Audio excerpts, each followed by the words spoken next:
enough to It's say like, that there is quite a lot going on, especially there's with another prices. avenue also. I don't think that's... You know, with commercialization of education, schools are not, some are not giving us a service. It is all about money orientation. So even in that trip, I must get some extra as the school. Yeah. I'm not looking at taking these children, having this exposure. But also because the that's people who whole are thing going with the kids are working. Just keep that in mind. These are You get teachers, it? I mean, No, for example, No, now like talking There about... are teachers, and then they of course, They when don't you hire have special people, a travel company, they are even if getting they're you teachers, aid they're them. working. That's out of their JD. That's what I'm trying to say. You So get we are it? also paying them for Absolutely. escorting. It should be some allowance. You get it? Because if you're going to take kids with them, honestly, you people, I don't know. One of the hardest things I've noticed, and as a parent, is staying with children. There's a level of patience you need. It's like you're pacing from morning to, you know, at some point, we're even advised to give people sleeping dogs. So when it comes to kids, sometimes I don't even want to say a minute. I just want to get money out. It's not easy, but well, guys, there's a lot happening across the country in terms of what is making headlines. But also, on a sad note, we do know that 5 people are still missing, presumed that is after they drowned in Lake Victoria. And according to a police report, actually there were more people, but so far 6 people were actually rescued from the water. That was in a boat that was leaving, locally known as Echinara, was leaving towards Mukono. And of course we know that that is something sad, and a lot of people are still stuck in there trying to ascertain if their relatives can be rescued from that very, very sad note. But we also have quite a number of stories going on across the country. Robert, what do we have this morning? Just like you said, we have a number of stories, but let's begin with a national debate where for the second day running, Parliament has debated the State of Nation address as recently presented by the head of state. Members of Parliament appreciated government and the President for improving health services, which some legislators said has increased the life expectancy to 62.5 years. However, some have decried the poor state of roads in West Nile sub-region and the illegal possession of firearms, asking government to expeditiously address the 2 issues at hand. Now in other news, Queen Dorothy Amolo has publicly declared her interest to run for presidency in 2026. Amolo, who also contested and lost the Oyam South parliamentary seat to Minister Betty Amongi, recently pulled out from the current Oyam North by-election and has shocked the electorate by her unprecedented revelation of her plans to unseat her own party boss, President Yoweri Museveni Kaguta. Omolo, who ironically hails Museveni's exceptional performance as president, says her early declaration is to embark on a countrywide mobilization, overhaul the ruling party system. Moving on, government has pledged its commitment towards safeguarding Ugandans from the ADF attacks. This was revealed by the State Minister for Education and Sports, Peter Wang, while delivering This was revealed by the State Minister for Education and Sports, Peter Wang, while delivering a condolence message from the President and the First Lady to the families that were affected by the recent ADF attacks in Kasese. The minister said that government will not allow any terror attacks to happen in Kasese and the entire country. The Parliament has rejected a proposal to introduce pre-internship examination of all potential medical interns as recommended by the Parliamentary Health Committee as an avenue to enhance quality assurance in the medical field. Now, MPs say that such a move would suffocate the education system, and Parliament anonymously agreed that government avails at least 70.2 billion required to finance allowances for medical interns and senior health officers. Now on the international stories, Meta chief Mark Zuckerberg has said that the company's newly launched Threads app aims to outrival Twitter. Experts say Threads could attract Twitter users unhappy with the recent changes to the platform. Threads, which is not launching in the European Union for now, allows users to post up to 500 characters. It has many features similar to Twitter. In a post, Mr. Zuckerberg said that keeping the platform friendly will ultimately be the key to its success. Asked on Threads whether the app will be bigger than Twitter, Mr. Zuckerberg said it will take some time, but I think there should be a public conversation app with 1 billion plus people on it. Twitter has had the opportunity to do this but has not nailed it. Hopefully we will. In another story, the United Nations nuclear watchdog, the International Atomic Energy Agency, has called for access to the Russian-controlled Zaporizhzhia nuclear plant in southern Ukraine as Moscow and Kyiv accused each other of planning acts of sabotage at what is Europe's largest nuclear power facility. The IAEA said on Wednesday that it was seeking additional access to Zaporizhzhia plant to confirm the absence of mines or explosives at the site. With military tension and activities increasing in the region where this major nuclear plant is located, our experts must be able to verify the facts on ground, IAEA Director General Rafael Grossi said in a statement on Wednesday. And in South Sudan, President Salva Kiir says South Sudan's long-delayed elections will happen in 2024, with him on the ballot for the ruling South Sudan People's Liberation Movement Party. Kiir, who has led South Sudan since it became independent from Sudan in 2011, accepted the endorsement of the ruling party at a stadium event on Tuesday in Bahar el Ghazal. The election would be the first national vote ever held in South Sudan. I'm deeply touched by your endorsement and your continued support to our historical party, Kiir told tens of thousands of supporters at the World Stadium. As party members, let us work on the basis that there will be no more extension of the transitional period and we will have to go for the elections, he said. Now in climate news, famed climate activist Greta Thunberg has been charged with disobeying police in Sweden after she participated last month in a protest that aimed to block fuel transporters, according to local media. The 20-year-old Swedish native and at least one other climate activist are being prosecuted for refusing to obey law enforcement when they were ordered on June 19th to halt their blockage on the oil tankers in Malmö, according to the indictment obtained Wednesday by the Sydsvenskan, a daily newspaper based in southern Sweden. Today, for the third day in a row, young activists blocked oil tankers in Malmö oil harbor, Thunberg wrote on Instagram 2 days before police forcefully removed her and other demonstrators.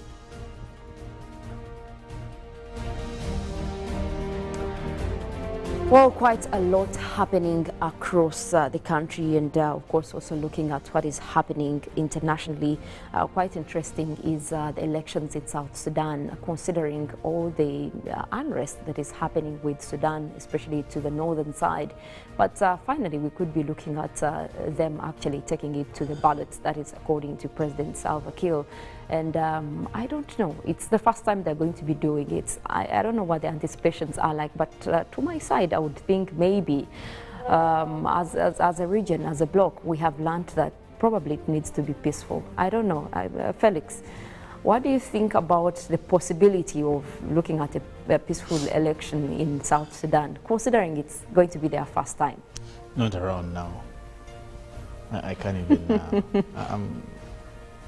I don't see that happening any soon. The transition is still far from where they are right now. There's a lot of factions and chest thumping for both the camps, and it actually causes lots of worry that the aftermath of this election shall see more refugees. That's our worry. Yeah. we could be looking at that. But we do hope that peacefully they can actually get into the ballot and obviously let people exercise their right to vote their leader. Well, we do have an inspirational song of the day for you. Being a Thursday, we take you back in time, and of course we get to inspire you and get you started into the day. We'll be going for that, but after, when we get back, we'll be looking at the topic of discussion in our newsreel, something that we also want you to be a part of. For now, we go into the inspirational song of the day. Good morning. Live from UBC Studios in Kampala. This is Good Morning Uganda.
Live from UBC Studios in Kampala.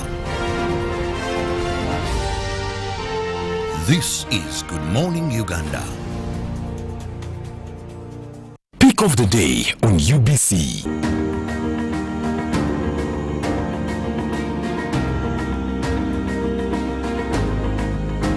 Was brought to you by Get away with MTN Momo Advance. Momo Advance tops up your Momo to complete your transactions. Dial *165*5*3# to apply. MTN Momo Advance is always available when you need it. Mukoke Fish Farmers Association tuli balunzi ba byananda ebyebika ebisatu omuli Miracap, tilapia oba engege ni catfish twete male. Group eno twatandika twali abantu basatu nga tulingirira obwetaavu obwebyenanda obw'obwivwa eno okubona nti tufuna okasente akava mu maadi agali gatambula butambule nga gatubita ku wanu ng'ekirabo. Twatandika ni fish pond ndala mu mwaka gw'e2018.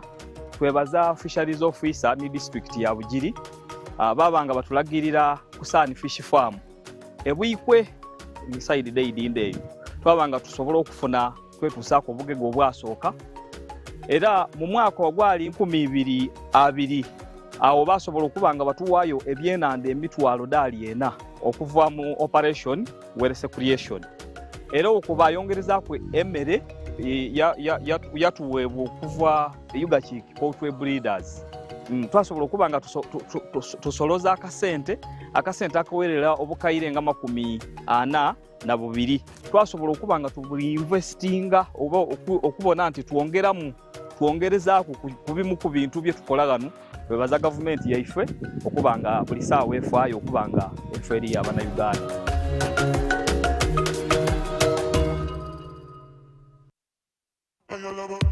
This is the University of Africa. On the streets, you get your real education. Here, everybody has a degree of something. But the most important qualification is imagination. His reason is to be the GOAT. The reason to imagine is to take the beat and make it lit. So no matter what your situation, just use your imagination.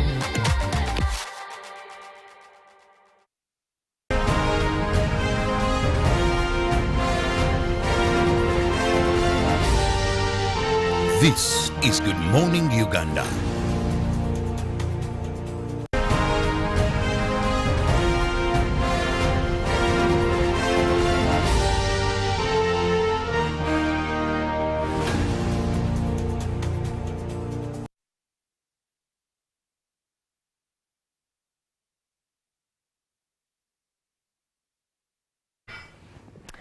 Well, good morning, Uganda. You're still with us here, and for this discussion, we're going to be looking at the disease burden in this country, and specifically, we want to look at the case of malaria. We know that this has been quite a pandemic for several years. A lot of countries have come up with initiatives on fighting malaria, but also Uganda has itself joined that queue in making sure that we're able to safeguard citizens and people against malaria. And some of the initiatives that have been taken on include, of course, issuing of mosquito nets, but we know that this has not been taken up quite well by every individual. It has its disadvantages, especially when you give out things to people without follow-ups. We want to look into all that, but also look at how far we have gone in terms of progressing with ending malaria or fight against malaria. And some of the statistics that were given out, we look at the highest proportion of malaria cases in East Africa and South Africa, that is of 23% that was given for 2021. And between 2022 and 2021, the estimated number of malaria cases remained stable at 284 per 1,000 of the population at risk, while death fell 6.1% from the 0.46 to 0.43 per 1,000 of the population at a risk in the same period. That is when it comes to Uganda. Now, there's also more to do with the report that came out way back earlier, and that is in 2018, where we had lower than expected number of malaria cases because there was no seasonal transmission peaks between most of the months within the month. That's when we actually registered the lowest cases, and of course that is according to the Severe Malaria Observatory report that does look at some of the countries that have had to deal with malaria and some of the facts involved in that. But also yesterday we did see the the State Minister for Health, that is Anifa Kawoya, who was again warning against the misuse of treated mosquitoes. This was during the launch of the 4th Universal Coverage Campaign for distribution of mosquito nets in southwestern Uganda. According to Minister, she was also advising that local councils that they should be formulating bylaws to punish people who are refusing to sleep under mosquito nets. Now, that's something that might be huge to impose on people, but we know that it's one of the interventions that can help reduce malaria in the country. Now, despite government's provision of these free mosquito nets, we know that it has been a challenge, and we still continue to see rising cases of malaria. We want to understand how far that has gone, especially in terms of the cases that we have here, but as a community, as a country, what initiatives are we looking at? And I'll bring in Robert here. We're looking at this whole journey of Uganda fighting against malaria, but we know that there are also initiatives that have been put across. The extent of how far that has gone in terms of going to grassroots, to the people that actually need the knowledge. Is it about sensitization? What are we lacking in these initiatives? Well, thank you, Maureen, and of course our viewers who always make it a date with us on this very show. We really appreciate you, and in case you've just joined, please make it a date always with us. Now, first, you know, when you don't know a danger of something, you may not give it the attention it deserves. I was looking at a report by World Health Organization, and it says that, according to WHO report, there were an estimate of 13 million malaria cases. 13 million, that is in 2001. 13 million malaria cases and over 19,000 sick in the country due to malaria. Now, in 1 year, you lose 19,600 people to malaria.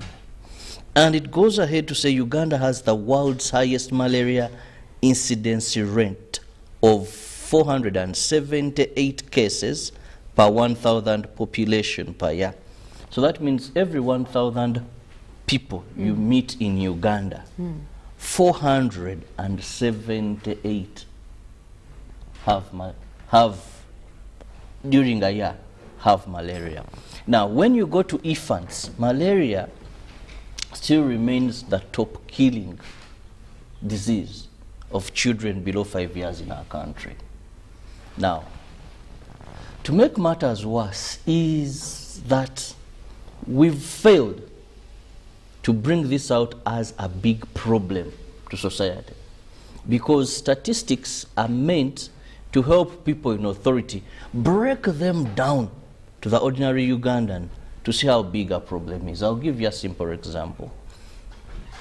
Statistics came out when we are dealing with women who die while giving birth, and they said on average daily we lose 14 women. The number could be bigger. So they told Ugandans that this is equivalent to a taxi that has fallen, has had an accident, and no one has survived. You know how the media can publicize that? We're talking about a boat today morning. We began by talking about a boat that capsized and we've lost people. But figure out if a taxi was on the road and it had a fatal accident and no one survived. All media would put that out, isn't it? But we are losing a big number of women to that magnitude, and we are not giving that out. So come to malaria. It's the #1 killer of these infants. You know, sometimes when we talk of these things, people in urban centers may not understand them, because to them, a child these infants may rarely even suffer from malaria. Second, some may find it very easy to find treatment for these young children. But when we look at the country at a national scope, I'm talking about Karamoja, Nakapilipit, deep down in Chagwe, very far where we have challenges of Chiboga, not very, okay, remote areas. Talk about those remote areas.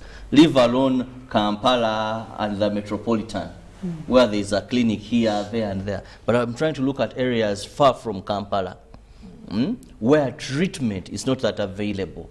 So there. For example, you should talk about the islands. The islands, right. That's why I love the old man. The islands, where, you know, treatment is not that very common. Here, a child suffers from malaria. You're talking about ages below 5 years. She begins having, it begins having temperature. By noon, this baby is gone because there is no treatment, because of malaria.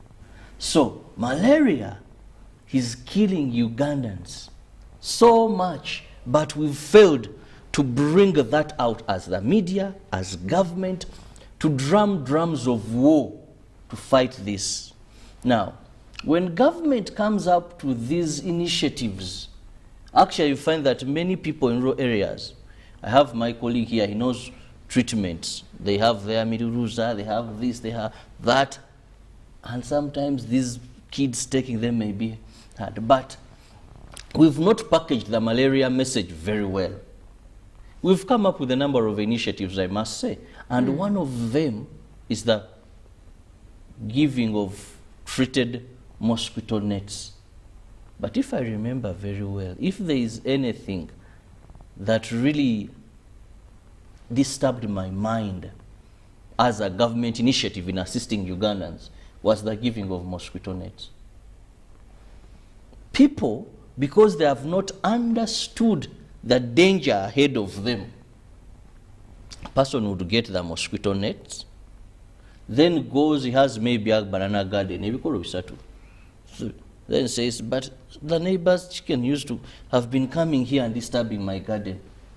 Then gets and makes a fence, you know, of this using this mosquito net. Then 3 days, but the mosquito net is just in the compound there, protecting chicken from disorganizing the 3, 4, 5 whatevers of banana. But basuze bubyo musujja gukola ki? Gundi bamuwadde ekitanda, so-and-so has been admitted. Ati musujja, musujja mungi ennaku zino. Oh, malaria. The mosquito net. Someone took it for kutega nsonzi, trapping fish and all that. Why? Because you see, enforcement and any initiative aimed at stopping a problem or solving a problem must come with proper packaging of information and sensitization. Some would tell you that I don't breathe properly and I sleep under treated mosquito net. One asked me, but you're giving us nets, where are we going to hang them? Nets are for people. Where are we going to hang them? Tell them people even go camping and they still take mosquito nets where there are beds there. You know? So lack of sensitization and the right message. You see, in communication, I've learned one thing, that you must know who your target audience is for particular. Then you must know how do you package a message that rhymes or that is easy to interpret. Sometimes the message must be very scary. Sometimes the message must be very interesting to listen to, you know, and maybe it is a joke, yet it is where you're going to pass the message. Sometimes it must be even either intimidate, so you must know what group of people we're talking to. You want to handle. If you're going at the islands, the message may not be universal. musujja gw'ensiri gutta nsula akatimba k'ensiri kuba omusujja gw'ensiri gutta weewala akatimba k'ensiri weewala omusujja gw'ensiri. Then you make one commercial, it runs throughout radios, throughout the country. You must have special message for people to appreciate. You must bring the problem. They could be having the problem, but bring it closer to them. That, hey, this is the number we are losing. These are the reasons, and this is how we can prevent them. How? Because someone asked me, you're telling me to sleep in a mosquito net. For me, I leave the bar. At this time. Ezinu mienzi kolencha. Zote ziraza. Ezinu manga neba seze ziraza. You see, lack of sensitization most of the times and right message is what hinders some of these government strategies from being very effective in the fight against malaria. Well, absolutely. And we're talking about an upside right now when it comes to the malaria cases. And you did very well articulate the numbers that we're looking at, even according to the World Health Organization. And it is a huge number. If you look at a rate of 478 cases per 1,000 people in population per year, that is for Uganda's case, almost putting us as, you know, at the lead when it comes to malaria cases, at least across the continent. We even worldwide looking at the numbers that we have as Uganda. And this is something worrying. But we know that also this has taken attention of government. We did see earlier in May when Parliament actually had a dialogue with members from Ministry of Health, but as well as those from the World Health Organization, under the parliamentary umbrella that is the Uganda Parliamentary Forum on Malaria. And one of the things that were discussed in this dialogue that was themed the role of the 11th Parliament in making malaria elimination a priority was, of course, reaching out, importantly, reaching out to the marginalized populations with the tools and strategies that are available. And this was aimed at raising awareness, but also how far they can support populations, especially looking at some of the districts that were talked about were areas of Karamoja, where we have seen a lot of cases also coming in. But also we did see in that dialogue that was led by the Deputy Speaker of Parliament, that is Honorable Thomas Tayebwa, they did mention a lot of things, especially when it comes to basic strategies, the basic knowledge that people really know, clearing bushes, you know, around homes. But we know that there is a lot that can be done, especially a discussion that has now reached a whole committee of Parliament that is looking at that. We know that there is a lot that can be done. And I'll bring in Felix here.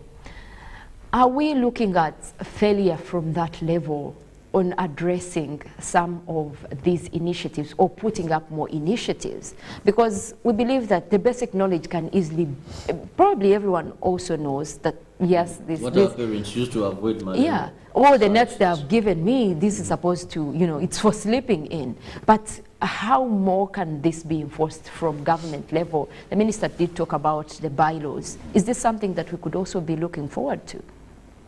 Well, in my opinion, the basic minimum should be determined by the facts on ground, and that should be the springboard for us to start discussing the alternatives. It is sad, among the few statistics in relation to malaria, you did give some of them that relate to how many people we lose. But if you may allow me to just top the cream with what you said, it is also sad that at least 40% of hospital visits are malaria cases. Yeah. Now, sadly, further into that, at least 30% of admissions countrywide are malaria-related illnesses. In the same way, you will be surprised that Uganda spends over at least $1 trillion trying to address this thing they call malaria. When we talk about the health care in Uganda, this is what we are talking about. You see, knowledge in its own self is medication and power. Let's put it that way. And I think that's what Robert is trying to say here. That maybe our focus shouldn't be only put in the distribution of nets, as much as it is good. How much is there available in terms of knowledge for the most affected people?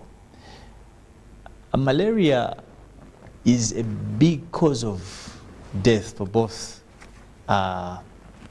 unborn children and pregnant mothers. The statistics of that will worry you. But yet it's actually avoidable. And how to avoid it, it is known. No doubt. What am I saying? This problem is not just about, we can't approach dealing with this problem by throwing mosquito nets to it. That could be one of the ways to assist. But that in its own self is not. You see, when we are discussing, Robert tried to bring out a picture, to paint a picture of who actually is faced with most of this challenge. However, he failed to paint the real picture. When you talk about people who actually, for example, you may not find a lot of malaria cases in Kampala hospitals. Mm. For example, if I asked even you, Molen or Robert here, when did you last catch malaria? You don't even remember. Time ago. You don't even remember. remember. Time ago, yeah. Now, there are places where month after month after month, people actually having malaria. And these are the people who actually can't attend or who don't have services at their availability. Mm. Now, these people still we are talking about are the people who are the lowest in the fabric of defining Ugandan status. Okay? When someone asks you, how do I put up a mosquito net? It's not a joke. Mm. It's actually true. They actually don't know or they don't have where to hang it. Now, in projects, when you're doing a project as a student and later on even a teacher of the same project, when you're doing projects, you don't generalize an approach. You may need to singular or to single out. For example, look at the fashion of the nets they give. It may look small, it may look negligible, but actually it's a problem also. Mm. Mm. For you, because you know that a bed is square or is rectangular, make no, sir, who told you everyone sleeps on a bed? Mm? Does they have what they call a bed? Is it in that shape? And now we're talking about the people who actually need this assistance. The people on islands. The marginalized population. Yes. Those deep in rural areas. So let's not be general. Mm. And the smallest thing you'll think of is the shape of a mosquito net. Maybe it needs 4 hanging places. Does a person have that? Like a blanket or something. Mm. When you're doing a project, you must study the people you want to assist so that you make the product closest to the usability of these people. Do you know that even color matters? Mm-hmm. Who told you that a mosquito net must be white? Project planning. These are the things we must use to attract people to understand. Can you imagine if they were giving out probably mosquito nets which are red or yellow or blue or pink or what? I've seen the blue ones. I've seen the pink. Wouldn't you want to buy a pink net? We must. You see, if it's part. You see, people think that government projects should not be marketed or what, even if they are aid or what. But because we want to achieve a certain goal, we must put in some of these skills. For example, shape. Color. Later on also size. Why do you have to give a standard size of nets? You're assuming everyone has a 6 by 6? Felix, if we are to go in those nitty-gritties, then would we have nets? They matter. And that's the mistake we are making right now. That's why you see some of the projects are being abused because of trying to avoid those nitty-gritties. Because you give someone a bigger net, they That's are the unable thing. to hang it. Now, It's all what over the someone place. does They're say like, is, okay, it's let so me just big, let me cut part of it and do what you are saying. Now, when you cut part of it, yeah. these are the real things. This is the reality of what is actually happening. So you should be able... Some people don't take them because they fear to use white things. that is, yes. These are realities. But you give out black nets and you see. Or brown. Or you must have projects and majorly these that touch people's livelihood. You must think beyond the general. And then some people are attacking me for saying that Ugandans are so general. But that's the reality. They're mediocres. Kwa ujumla, net, take, tobuza, take. But then, at the end of the day, people are using them to rear chicken. We must make products that are close to answering the problems of the society. For example, when you go to islands, the nets you give people in the islands may not necessarily be the same we want to give in Karamoja. Or in Kawale, where it is cold, you may want to make a harder fabric. All these are part of... People don't sleep in nets because of weather. People are suffocating. Haven't you heard of those cases? I've heard people say that. Now, you don't carry a very hard, heavy what and give it someone in Karamoja or Guru where it is so hot. No one is going to sleep because it is uncomfortable. It keeps warm, people are sweating the whole night. Those are things we look at. But when you take into places where it's called Kisoro Kaba, Fort Poto, Hire, you may want to consider that some people who don't even have blankets, this could help. That all these are key. But when for you just come and say, and this is, you see this could be small, but these are the reasons people don't actually use them. Yeah. Because someone will sleep in it twice and they're not sleeping. They can't breathe. They are sweating the whole night like, so projects, and I'm assuming this is also, it qualifies to be a project. Let us study the would-be beneficiaries. You see, the challenge we deal with, a mother and my lovely grandmother, my darling wife, used always to say when I was growing up, like, okola kwenjako. I don't know if you've heard of that saying. Yeah. Just referring to that. It's a duty. Mulimu gwange koza bintu. But when it's time to eat food, it is all full of, what is masabi in English? Cream. The oily Cream. stuff, yeah. I actually knows English by that. Watch out.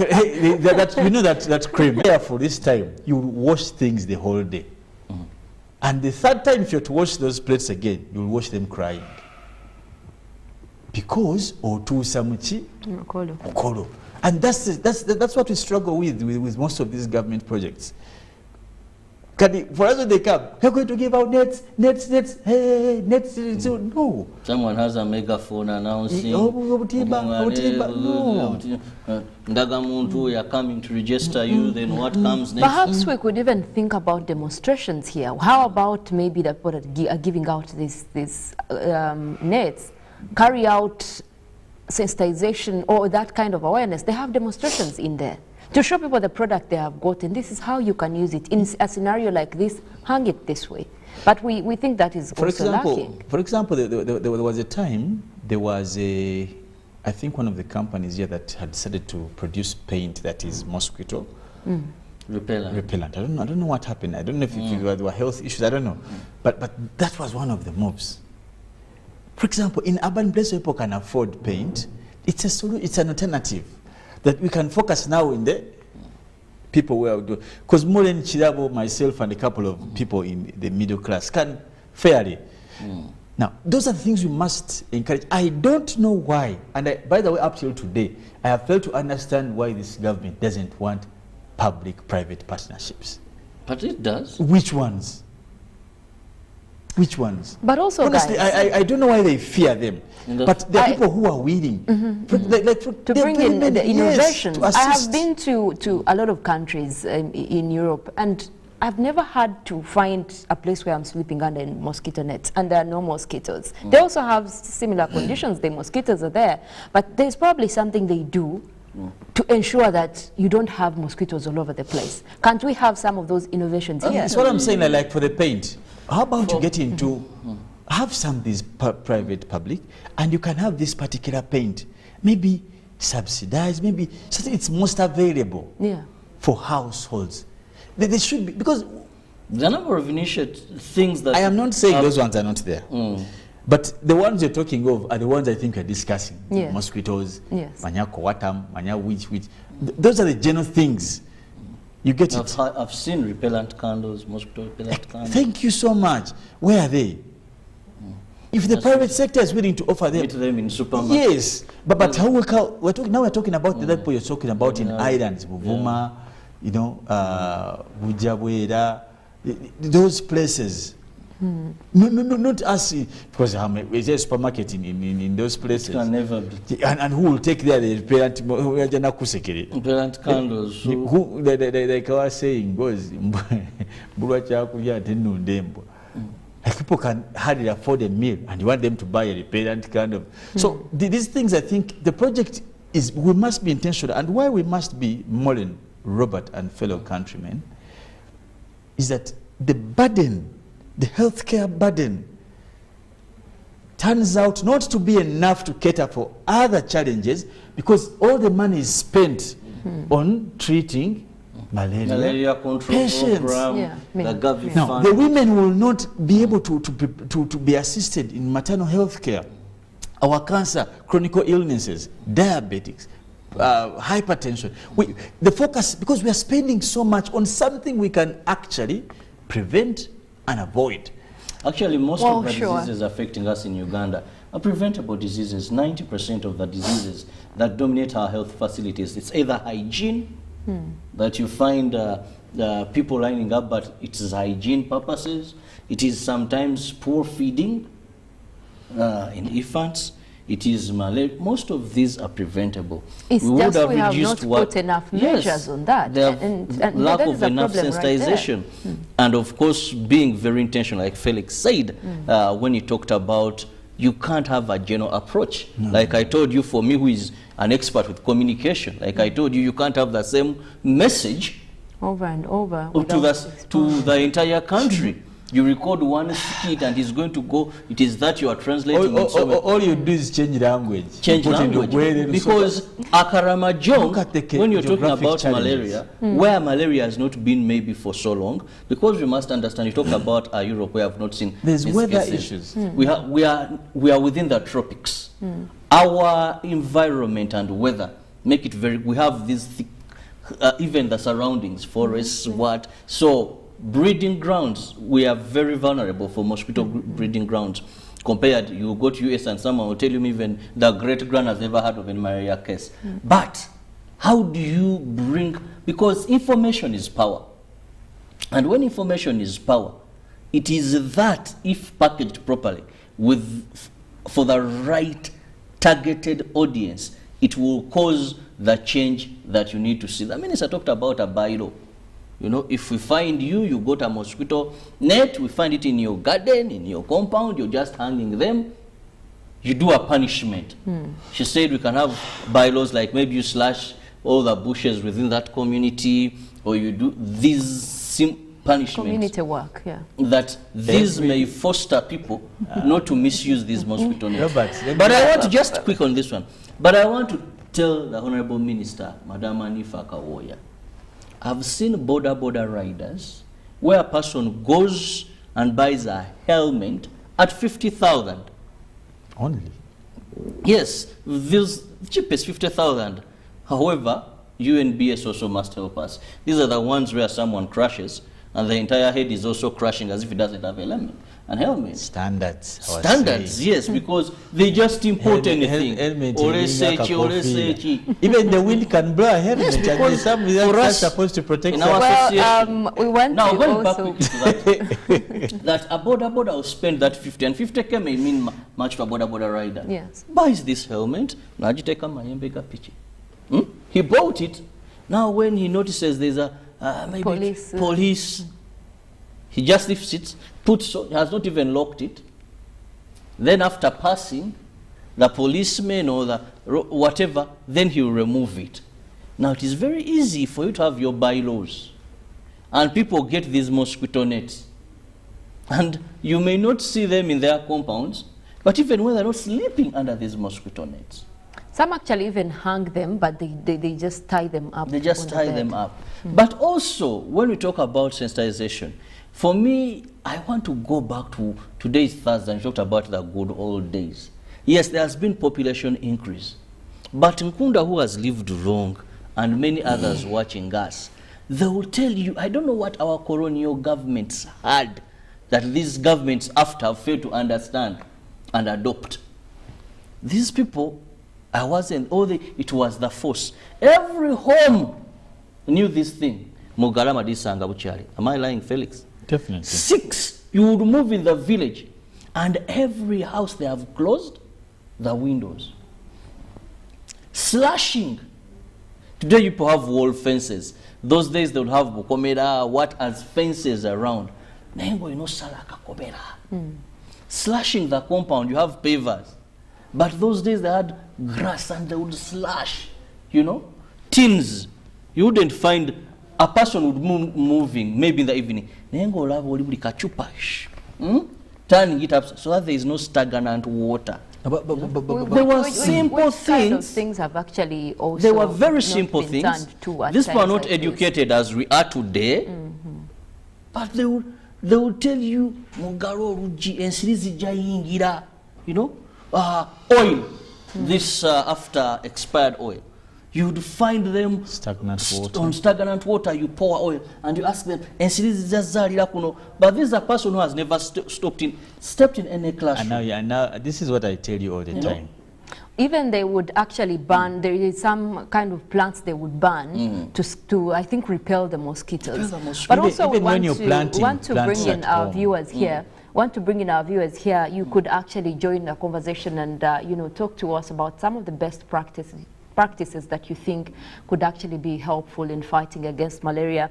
You can reach us on our number, that is 0709 602 952. Send us what you think about this.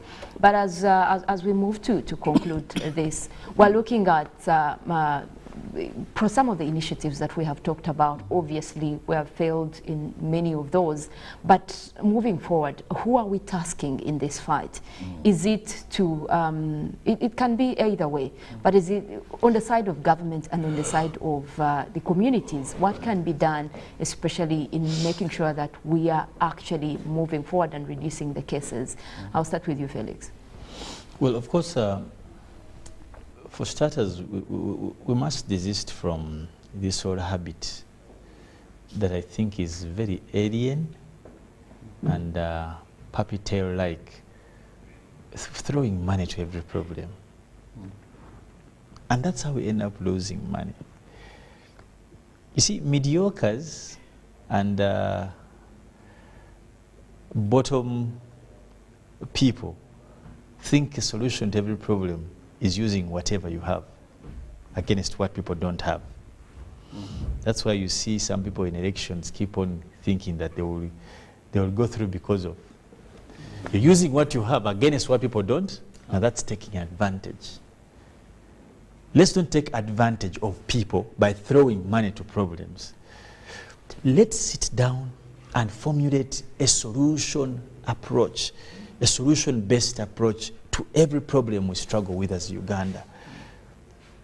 It is ironic, foolhardy, barbaric, for you to think that filling a pothole is fixing road crookedness. It is indeed fixing a pothole. In Uganda, ekiraka kibachi. Let's not look at that patchway of, let's find a solution. And some of the things we said earlier are those things we should be doing. Let's look at these projects systematically. What is the need? Let's answer the need, not simply what we want. So when you talk about are you going in communities, arresting, and then we're going to make. Don't you think scarecrow approach is not good management? Sensitize people, because this that you want to apprehend them against is actually about them. There's no one who wakes up in the morning and says that I want a mosquito to bite me, then I die. No. Apart from, if they're there, they're very isolated. But everyone is intentional about staying alive. That's why when they get sick, they go to hospital. So let's be very systematic and look at these things. The problems are, they're not just throwing nets. No, that's how we lose money. One, sensitization, relevant. Let's cut out assistance according to the need, which is not necessarily general, but relative. You've given an example. The hot areas, what is the ratio of mosquito breeding vis-a-vis places that are majorly wet? All those things, let's put them in contemplation. But also lastly, I think we need to keep in mind that Ugandans are by far illiterate people.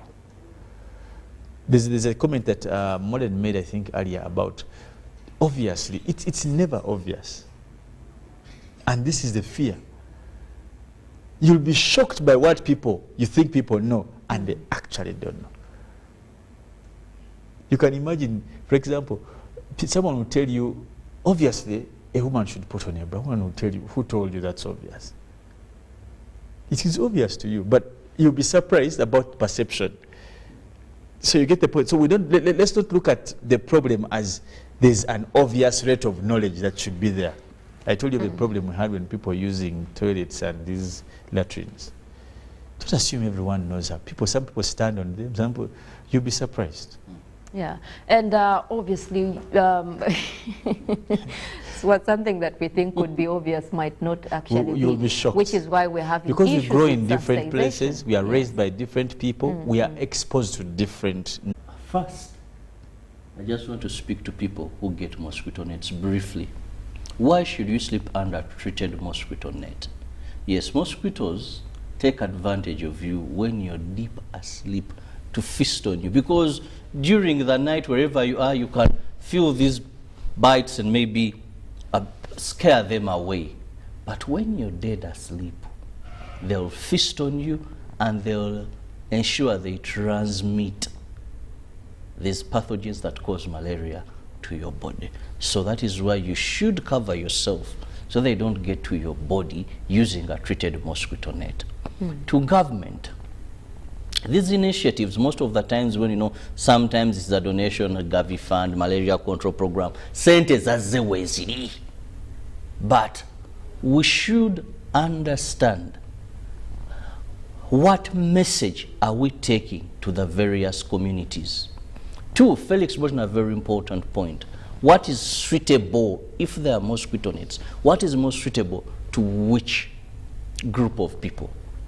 As a person in communication, I know and think that different groups, right from geographical location and age group and exposure, differ when you're communicating, when you're packaging that message to them.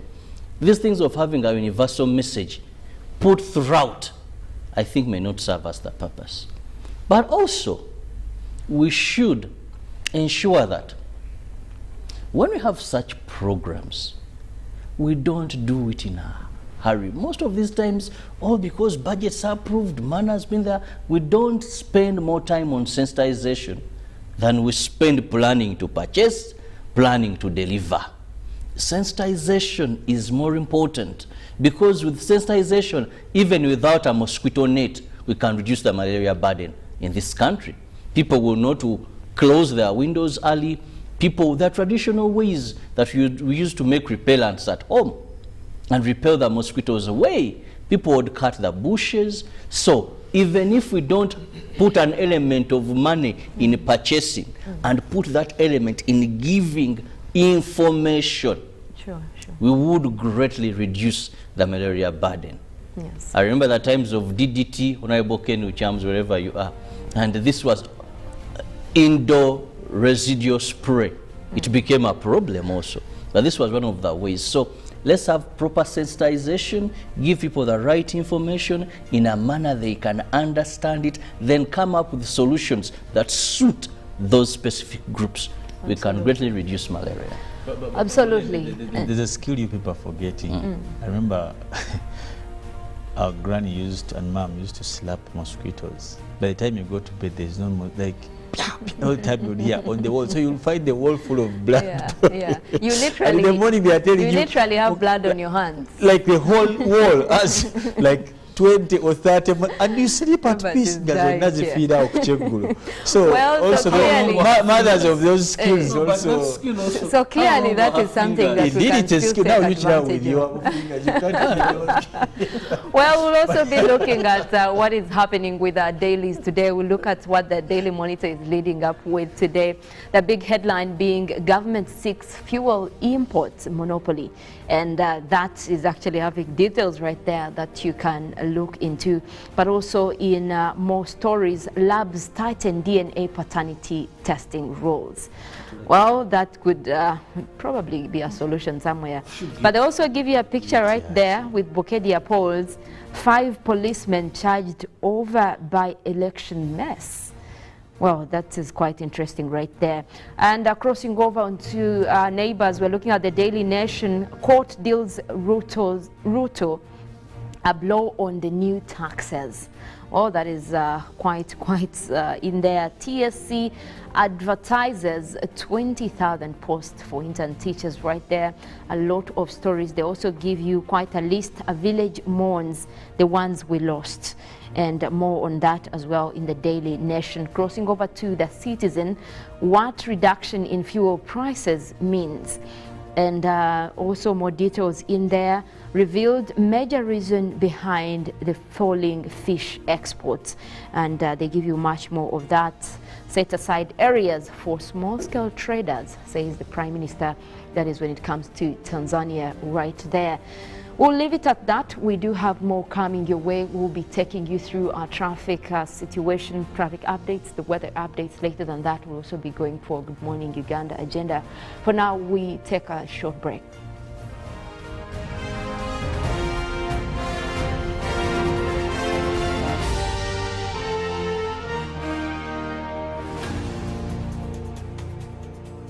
Pick of the day on UBC.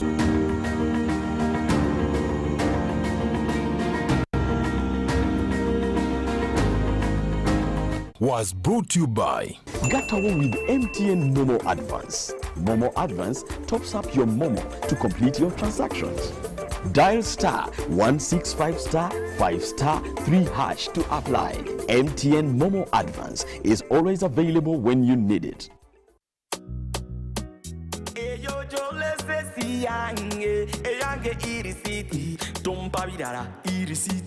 Ojja kumpa irisiti tompa bidala irisiti ojja kumpa irisiti tompa bidala mpa irisiti yange. That's right, insist on getting your e-receipt. It's your ticket to fantastic prizes including motorbikes, laptops, fridges and a fully paid 6-day safari for 2 in Uganda. Take a picture of your e-receipt, upload it to the URA website or mobile app and you could be the lucky winner. The more receipts you upload, the higher your chances of winning. Terms and conditions apply. More details on our social media channels. Uganda Revenue Authority, developing Uganda together.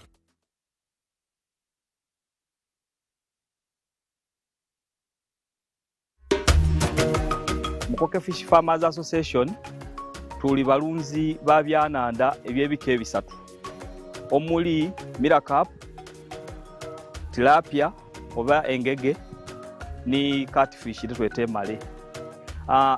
Group eno twatandika twali abantu basatu nga tulingirira obwetaavu obwebyenanda obw'obwivwa eno okubona nti tufuna okasente akava mu maadi agali gatambula butambule nga gatubita ku wano ng'ekirabo.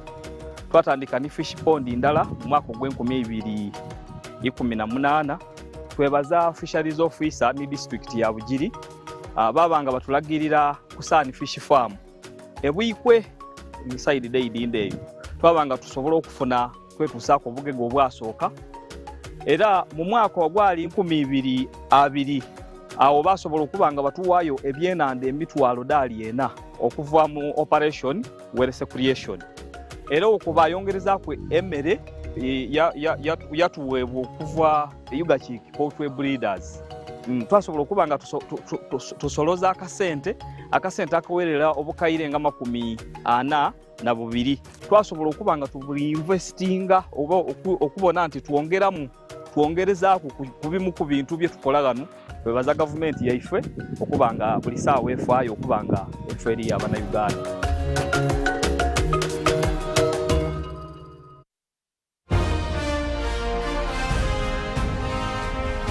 Live from UBC Studios in Kampala.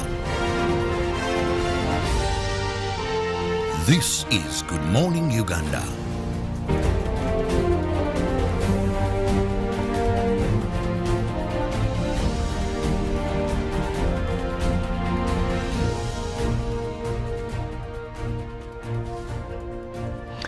Well, good morning, Uganda. We'll be looking at the traffic situation now for the roads leading off the Kampala Northern Bypass into central town.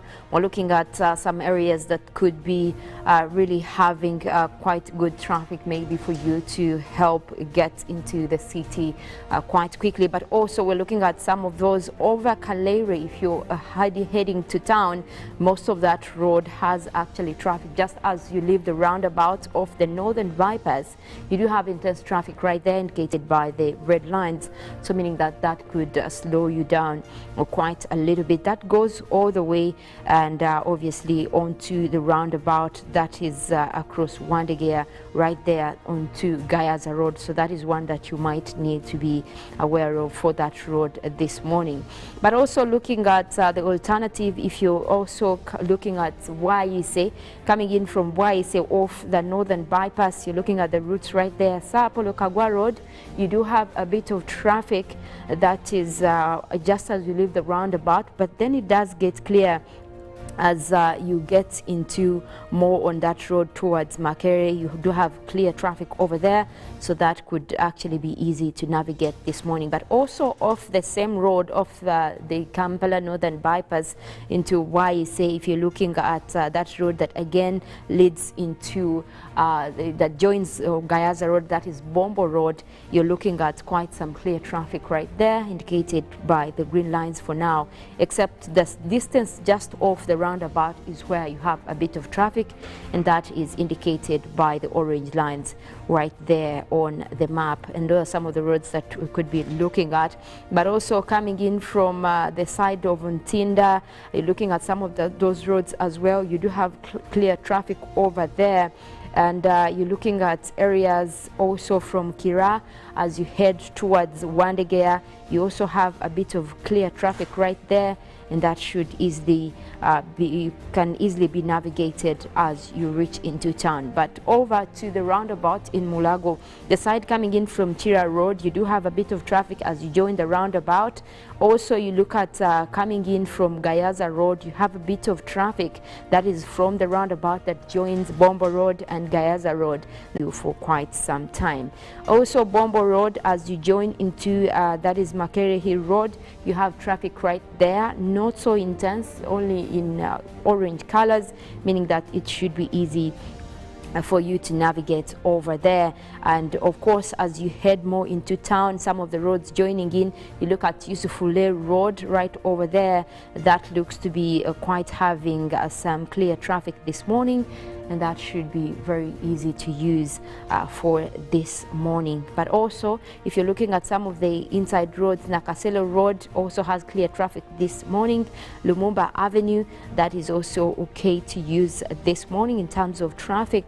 But with Nakasero Road, as you join onto the Speak roundabout, you do have traffic right there as you join onto the roundabout, that junction that connects onto Lumumba Avenue. So that is one that you might need to look out for. It just has probably a few minutes of traffic right there. But then again, as you get to the roundabout leading into the city square, you do have clear traffic over there. We'll also be looking at our satellites over Uganda this morning to look at the weather situation. We'll be looking at mostly quite a clear day that did start off earlier as well from the eastern part of the country, and that continues even for the central parts of Uganda. We're working up to mostly a mix of clouds and sunshine, mostly sunny for midwestern Uganda as well, and southwestern Uganda. We also have more cloudy weather that is across the Lake Victoria Basin that takes in areas of Kampala, Wakiso, Mukono, Entebbe, and also to the western side, that is across Masaka. We're still looking at mostly mix of clouds and sunshine for this morning. We do have a system that is starting off the Lake Victoria Basin that is already bringing rains across the island, and that seems to be intensifying. Probably that will be bringing us rains later.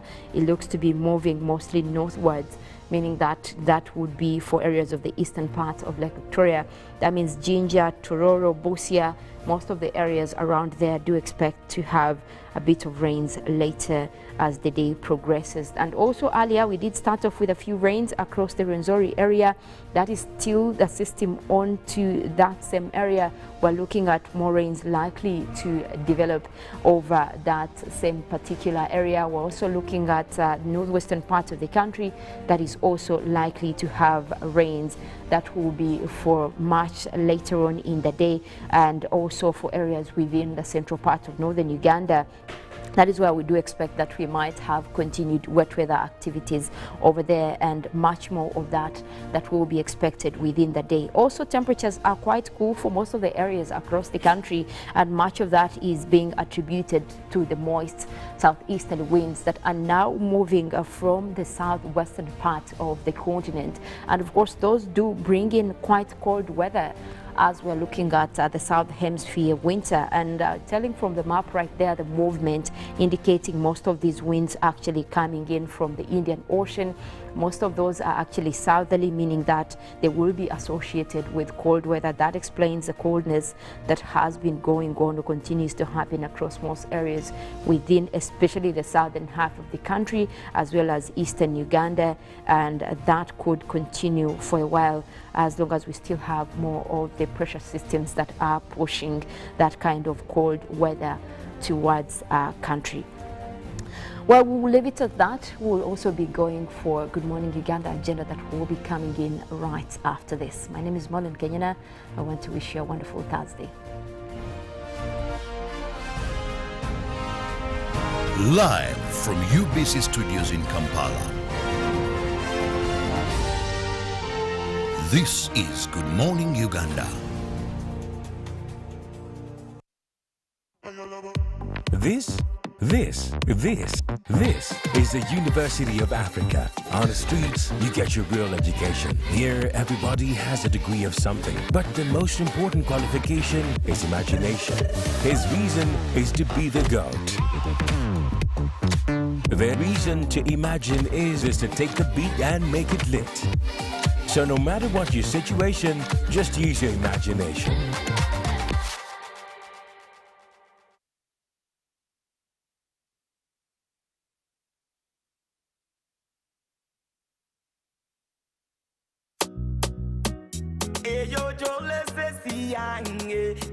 Irisiti, tompa bidara, irisiti, oja kumpa, irisiti, tompa bidara, irisiti, oja kumpa, irisiti, tompa bidara, mpa irisiti yange. That's right. Insist on getting your e-receipt. It's your ticket to fantastic prizes, including motorbikes, laptops, fridges, and a fully paid 6-day safari for 2 in Uganda. Take a picture of your e-receipt, upload it to the URA website or mobile app, and you could be the lucky winner. The more receipts you upload, the higher your chances of winning. Terms and conditions apply. More details on our social media channels. Uganda Revenue Authority. Developing Uganda together. In fulfillment of the constitutional obligation, which mandates the state to make reasonable provision for the welfare and maintenance of the aged, the Ministry of Gender, Labour and Social Development is implementing the Social Assistance Programme for Empowerment, SAGE, designed to provide income security and reduce poverty among older persons. Over 300,000 older persons in 146 districts in Uganda have benefited from the grants. The income security has made life better for eligible older persons aged 80 years and above, registered with the National Identification Registration Authority, NIRA.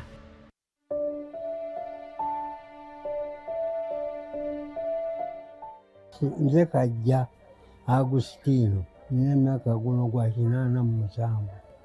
Nakagulamu nkoko nenzeeta nenzirunda wano. Bwe naddako nenfuna endala neŋŋamba kanzaawulemu. nenzawulamu endala nezireeta enkoko endala nezireeta ebyennyanja ebyo.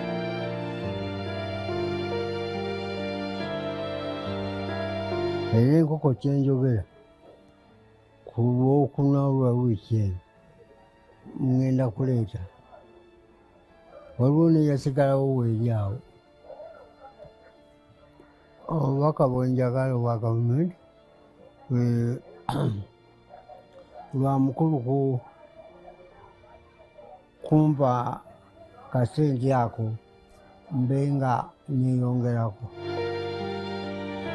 This is a message from Expanding Social Protection, ESP, implementing the program under the Ministry of Gender, Labour and Social Development. ESP, better life chances for all. Attention coffee farmers, traders and processors. Uganda Coffee Development Authority has important advice for a successful harvest season. Pick only red farm cherries to achieve good weight and high quality coffee. For natural processing, dry coffee on tarpaulin, concrete or clothing to avoid mold growth. Avoid heaping coffee on the floor. Store coffee in jute bags and in ventilated rooms on wooden pallets. For more information on good harvest practices, visit your nearest extension worker or Uganda Coffee Development Authority offices.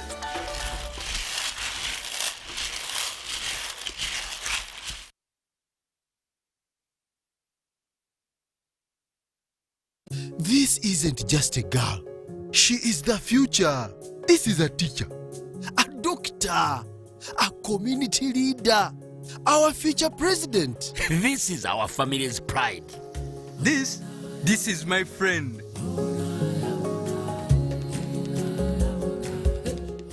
This is the future of our nation. She is the future of Uganda, and the policies I enact today will protect her from teenage pregnancy. She is the hope of our community, and I will talk to others about how we must protect her. She is our family's pride, and I will protect her from child marriage and talk to her about the dangers of teenage pregnancy.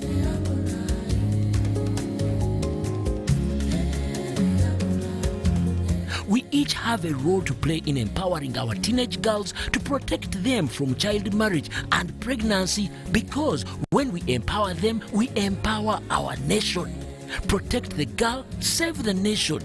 Their support meant so much to me. I stayed focused and was protected from child marriage and teenage pregnancy. I will support other girls against child marriage and teenage pregnancy. Take action. Report any case of defilement or child marriage to the police or call Sawuti 116.